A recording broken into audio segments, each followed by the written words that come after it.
Hello everybody and welcome to today's video, and in today's video I'm going to be discussing why each party actually has a problem in the Rust Belt. It's kind of an interesting thing because both parties are in, mainly this is because of ideological divides within the parties, but they both have problems or they both probably will have problems in the Rust Belt. It's just kind of interesting that the two major parties are both going to have problems probably, and it'll probably be interesting to see how it pans out. I'm going to start with the Democrats. They're probably going to have a worse time in the Rust Belt, and this is more or less true for both parties, but it's the reasons are very similar. So within the Democratic Party, obviously there is a fairly decent or a fairly decently um I guess like I don't not necessarily decently large, decently discussed, I guess, divide between mainly between more moderate establishmentarian figures like Joe Biden and like Nancy Pelosi and what Kamala Harris is more or less becoming. She was fairly progressive, but with Biden she's shifted more to the right, which is kind of strange because Biden I think has actually governed more progressively than he is. Like I think his governing has been more progressive than his ideology, which I find actually kind of interesting. Um, but um, I mean, it's Harris is kind of turning towards that more moderate area. I would say she's probably I would say she's a pretty traditional Democrat. Um, she was progressive with Biden or before Biden, but now she's sort of shifted to be a little bit more moderate recently. But then you also have people on the other side who are more populist, more progressive figures, people like Bernie Sanders. I think that Bernie's actually a great example. A lot of these other more progressive, like large figures, have been have turned or have seen or have I guess have gotten an establishmentarian connotation to them. People like AOC and Elizabeth Warren. But I think that a lot of not like they're still high profile, but not quite as high profile as AOC and Elizabeth Warren. People like Sherrod Brown, people like Tammy Baldwin, who are still very high profile, but not quite like when I think of like top progressive officials, I essentially just think of Bernie, Liz Warren, and AOC.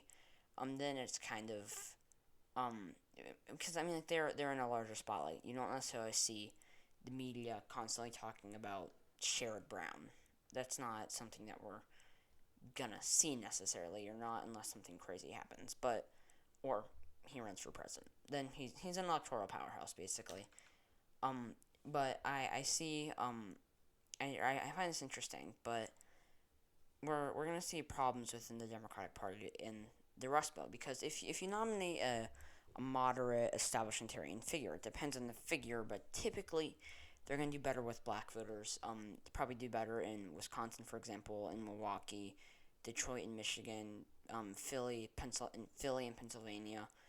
Across these three states, but they're going to do better with black voters in a lot of these bigger cities, and they're probably going to do pretty well in the suburbs, which are shifting Democratic. That's pretty good for the Democrats. However, most, and this notice I say most, are going to struggle. They're really going to struggle with the working class. I think that Joe Biden was an exceptionally strong candidate for the working class, for a moderate establishmentarian Democrat. I think that was um and I think that was a bit abnormal. I think he's actually an underrated candidate. Um, maybe not, but I think he's a very strong candidate because he has all that appeal.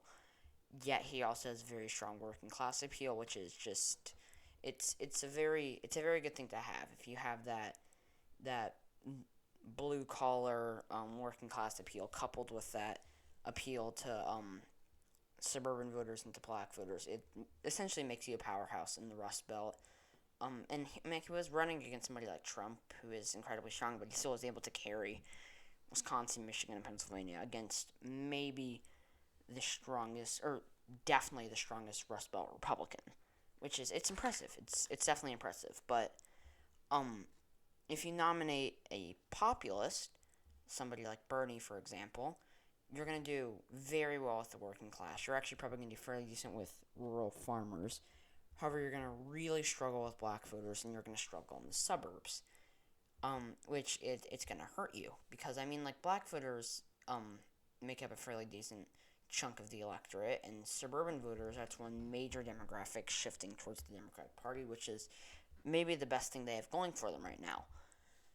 If you nominate a candidate that's going to struggle to turn out black voters and struggle with suburbanites, yes, you might make the gain ground with the working class, which is like, yeah, you're gonna do better. However, you're almost certainly gonna struggle to win just because you're losing one of your, like, black voters split heavily for the Democratic Party, and you're losing essentially your the voting bloc that splits the heaviest for you.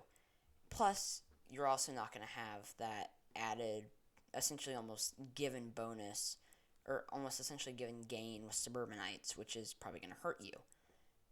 So that's essentially the Democratic Party's problem. Within the GOP, it's a very similar problem, except for sort of flipped. They could nominate, and this is almost certainly not going to happen with the way that the party's going. And I think this is kind of where the GOP does stuff electorally smarter than the Democratic Party.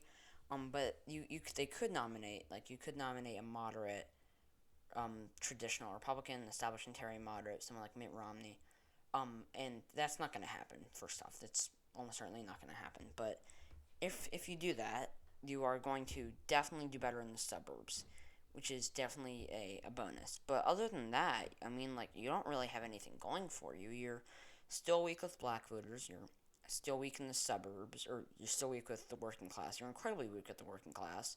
You're going to do just terribly with the working class, honestly.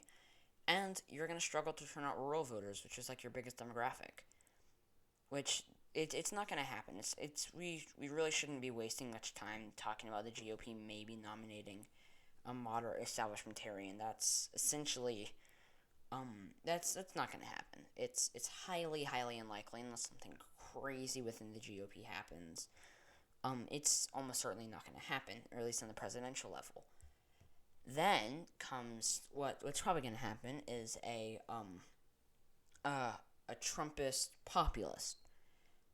They will do typically better with the working class, especially someone like Trump. Trump is the best candidate for the working class that the GOP can nominate.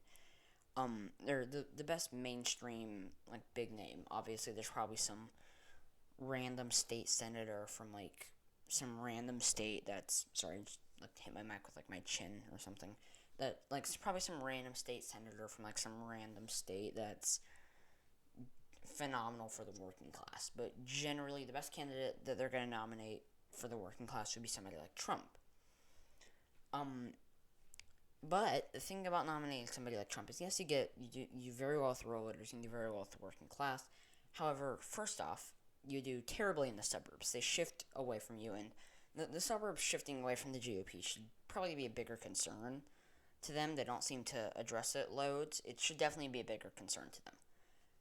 But if you nominate somebody like Trump, there's also a very good chance that there's a lot of anti-Trump black turnout, which, especially if it's against a progressive, where they're going to struggle with black voters and they're going to struggle with suburbanites. If you nominate somebody who's also going to struggle with black voters and struggle with suburbanites, and they're going to be so hated, as opposed to somebody like Bernie, who's, yes, going to struggle with black voters and struggle with suburbanites, I don't think he would be nearly as hated as somebody like Trump, and there would be enough anti-Trump turnout to probably narrowly give some of these states to Bernie.